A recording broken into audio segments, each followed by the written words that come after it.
el equipo que nos grabe para también escucharte a ti, Molay, en esta circunstancia muy controvertida. Hay algo de lo que pues siempre advierten los conservadores, la oposición.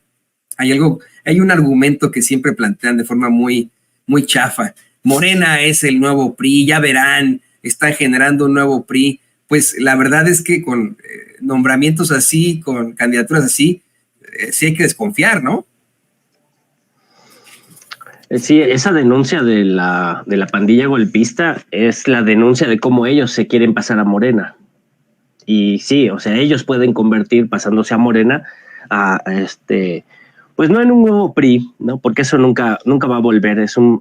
El PRI fue el resultado de un proceso histórico de muy largo plazo, o de mediana duración, diría la escuela de los anales en la historia, ¿no?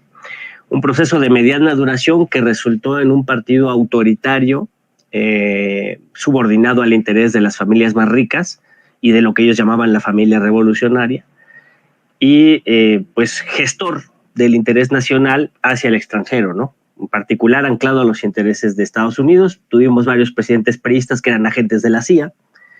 Entonces, eso no se va a repetir. Puede haber sí puede haber un proceso de degradación de la irrupción democrática que termine en cosas peores de lo que hemos vivido. Eso puede ser. O puede que maduremos la democracia hacia el humanismo, hacia otros caminos civilizatorios distintos si tenemos éxito. Y yo creo que ahí es donde está el meollo de la reflexión. O sea, esto de que la militancia proteste, que la militancia critique, que la militancia señale, estoy totalmente de acuerdo. Justamente fue una irrupción de la militancia, de la sociedad civil en términos sociológicos, ¿no? De la verdadera sociedad civil, no de las organizaciones mafiosas, no, de la sociedad civil real, de la opinión pública y de varios intelectuales, por ejemplo, en la Ciudad de México, los que frenaron la imposición de Harfuch, ¿no? Imposición que se iba a realizar a billetazos, ¿no? No nos chupamos el dedo. Hicieron una campaña con una cantidad de dinero extraordinaria, cuando la candidata natural era Clara Brugada, ¿no? Y por la movilización y la crítica y la participación, digamos, de una sociedad más o menos con voz, digo más o menos porque está desorganizada, ¿no? Pues se logró que se respetara, pues digamos, las trayectorias, ¿no? Las trayectorias políticas del momento en el que hay una legitimidad, hay una voluntad y hay una capacidad para que sea Clara Brugada la candidata de la izquierda en la Ciudad de México. También, ¿no? La crítica de las alianzas con lo peor de la mafia priista, los Hank Ron allá en el norte del país, por favor. O sea, ese es un descalabro. Afortunadamente se pudo, ¿cómo se dice? Se pudo recular, pero el descalabro ahí está. O sea, ¿qué están pensando los dirigentes del partido que van con esas alianzas, que son alianzas, podríamos decir, antinaturales, pero también son antipopulares? El pueblo de México votó por Morena para que ese tipo de personajes no estuvieran más en el gobierno. Invitarlos a participar en aras de ganar una gran mayoría, pues es más bien darse un balazo en el pie, ¿no? Eso es a lo que se llaman victorias pírricas, ¿no? ¿Qué significa ganar con un personaje como Cuauhtémoc Blanco, ¿no? ¿Qué significa hacer sufrir a un pueblo el mal gobierno de una persona que no sabe hacer política, que no nació para eso, que no le gusta, que no le interesa, que lo que le interesa es el dinero? Y no me refiero solo a ese personaje en Morelos, sino a cualquiera que sabemos perfectamente bien que es un corrupto, ¿no? ¿Cómo sabemos que alguien es corrupto? ¿Viendo sus cuentas bancarias? No nada más. Antes de que se llenen las cuentas bancarias, alguien puede ser corrupto. Porque la corrupción empieza cuando una persona quiere hacer política para enriquecerse personalmente. Ahí ya está la corrupción, ¿no? Ahí ya habita, anida la corrupción allí. Y entonces, pues alguien que viene de una historia conocida en el PAN, de una historia conocida en el PRD, que no cualquier PRDista es corrupto, pero digamos, hay historias conocidas, ¿no? O trayectorias priistas, pues y que vengan al partido, al Movimiento de Regeneración Nacional, Y en aras de la unidad y en aras de ganar el plan C, se les tenga que abrir las puertas, pues yo creo que esos son errores. Pero creo que la militancia, la base del partido, que nuestro partido ahorita tiene una base de casi 2,5 millones de personas, ¿no? Es una base enorme, ¿no? Que está desorganizada. Y ahí está, yo creo que una de las reflexiones que tenemos que hacer, en dos sentidos. Uno es entender el momento histórico en el que estamos, ¿no? ¿Qué momento histórico es? Un momento de victoria democrática, es un momento de irrupción, de irrupción político-electoral, de una insurgencia político-electoral de nuestro pueblo que llevó al gobierno Andrés Manuel López Obrador, que nos dio mayoría en el poder legislativo, pero que convive con lo viejo y con lo peor del régimen neoliberal, ¿no? Y el régimen neoliberal hace por sobrevivir y por camuflarse y por reciclarse dentro del proceso democratizador. Ese es un elemento que hay que entender, ¿no? Tampoco podemos cerrar los ojos a la realidad. Lo que llamamos clase política, que más bien son castas políticas de familias que llevan años, décadas, siglos en algunos casos, mamando del presupuesto público y haciendo negocios al amparo del Estado. Ahí siguen, ¿no? Los Krill Terrazas son desde antes de la Revolución y ahí siguen, ¿no? Los Madero son desde antes de la Revolución, ahí siguen. Y así nos podemos ir buscando familias de abolengo ancladas al poder del Estado. Entonces, bueno, eso es difícil. Si no haces una revolución violenta, eso es difícil moverlo de manera democrática y pacífica.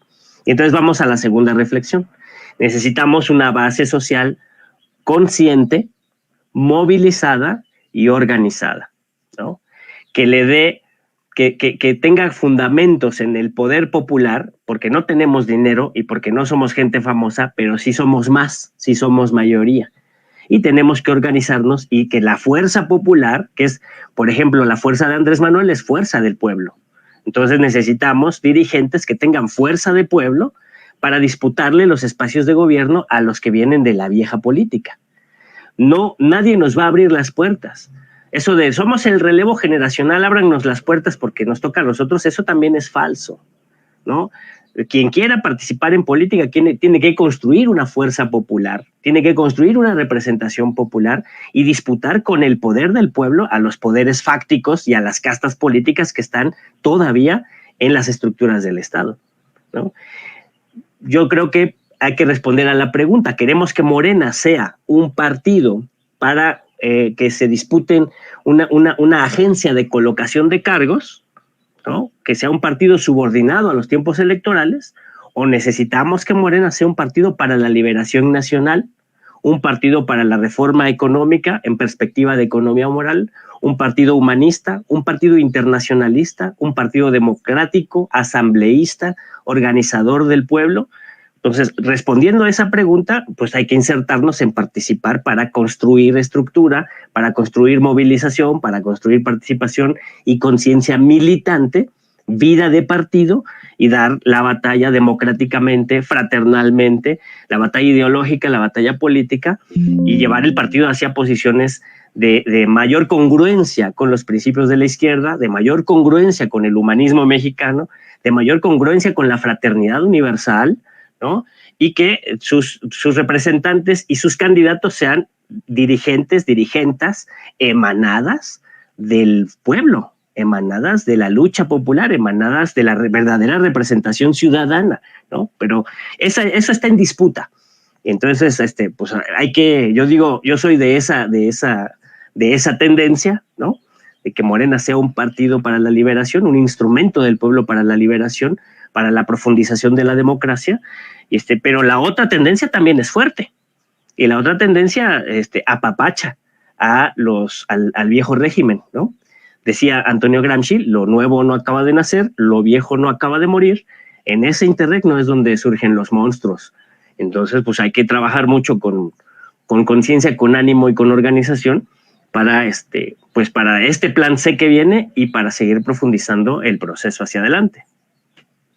Sí, mencionaba esas familias a las que yo les llamo familias con apellido de alto pedorraje que pues desafortunadamente hemos tenido en la política, en el empresariado, en las situaciones gerenciales desde tiempos memoriales, precisamente por eso, ¿no? Por su apellido de alto pedorraje. Y muchos de esos llegan a colarse en los partidos que supuestamente son de izquierda y que no está mal, ¿no? Por supuesto que cualquiera puede participar. Yo tengo el cuestionamiento nada más de que no puede el pueblo, que no hay alguien, que no hay personas en Mérida de izquierda, progresistas, que puedan ocupar el cargo de alguien como Rommel Pacheco, que no hay alguien, vamos, que pueda desde el pueblo hacerlo. Claro que lo hay, ¿no? Claro que los hay, pero pues bueno, así en este tipo de circunstancias los mantienen. ¿Te puedo decir algo? Claro, claro. Ajá, o sea, sí, seguramente los hay, ¿no? Pero no tienen ni la fama ni el dinero de Rommel Pacheco. Entonces hay un problema en la dirigencia del partido de que busca gente con fama y gente con dinero y no gente con congruencia y gente con principios. Ahí hay un problema, ahí hay un punto que señalar. Sí. Pero si no hubiera esos dirigentes, si no hubiera esos cuadros, el partido tiene que formarlos. Por eso hay un Instituto Nacional de Formación Política. Por eso necesitamos escuelas de cuadros, escuelas de formación política que formen a los cuadros vinculados al pueblo para que haya representantes populares formados con principios, con ética y con una moral vinculada a los intereses del pueblo, pues que disputen esos cargos. Pero, Molay, es que es lo mismo que nos pasa a nosotros como migrantes en Estados Unidos. Ahora que está la figura del diputado migrante, es exactamente lo mismo. Recientemente nos pusieron un petardazo que ha sido panista toda su vida, fue casi que impuesto, la gente ni siquiera se dio cuenta que lo pusieron ahí como diputado migrante, que efectivamente tiene la doble nacionalidad y lo que tú quieras, ha sido migrante acá, pero es un tipo sumamente ignorante, racista, clasista, que constantemente nos ataca, por ejemplo, aquí en Sin Censura, ¿no? Y sí, y es el diputado migrante, ¿no? Esto en medio de circunstancias en las que sabemos que hay muchísimos activistas, muchísimos representantes de esta nuestra comunidad acá en Estados Unidos que podrían haber tomado ese puesto, pero que nadie conocía o que a lo mejor no tenían esa fama de la que tú hablas, ese dinero del que tú hablas. Creo que erra en esto Morena, ¿no? En decir, ay, pues como Rommel Pacheco tiene fama, fue clavadista y badabín badabao, con eso la vamos a hacer. No, señores, todos los mensajes que emite este cuate ahora en Twitter ante su candidatura tienen muchísimos más comentarios que me gusta, es decir, pues que no le he ido muy bien en este tipo de circunstancias.